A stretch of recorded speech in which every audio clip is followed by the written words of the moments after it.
একে রোববার, তাই আবার বর্ষাকাল। আজকে আমার হেসেল ইলিশে রমরমা। তো চলো বানাই।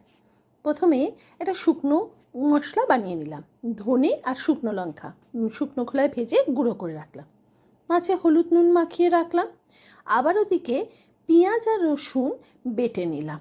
এবার চলো রান্নায় যাই। তার আগে আদা কুচি, কাঁচা লঙ্কা আর কারি পাতাও রেডি করে রেখো। এবার সাদা তেল গরম করে কারি পাতা ফোড়ন দিয়ে পেঁয়াজ আর রসুন বাটাটা দিয়ে ভালো করে কষিয়ে তাতে আদা কুচিটা দিয়ে দিলাম। এরপরেতে দিয়ে দিলাম হলুদ গুঁড়ো আর কাশ্মীরি লঙ্কার গুঁড়ো। সেগুলোকেও ভালো করে নাড়িয়ে চাড়িয়ে তাতে দিয়ে দিলাম মটরশুঁটি। আমার কাছে ফ্রোজেন ছিল, সেটাই ইউজ করেছি। ভালোভাবে কষিয়ে নিয়ে এখানে ওই গুঁড়ো মশলাটা দিয়েছি, কিন্তু আমি ভিডিও করতে ভুলে গেছি, একটু মার্জনা করে দিও। তারপর তাতে দিয়ে দিলাম আন্দাজ মতো নুন, আর মশলাটা যাতে পুড়ে না যায় তাই একটু জল।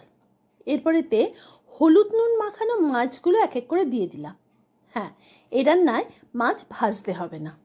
আর ওপর থেকে আদা কুচি আর কাঁচা লঙ্কা দিয়ে ঢাকা চাপা দিয়ে তেল বেরোনো পর্যন্ত রান্না করে নিলেই ব্যাস, খেল খতম।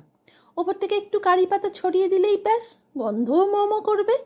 তাহলে খেয়ে জানাচ্ছ কিন্তু কেমন লাগলো তোমাদের।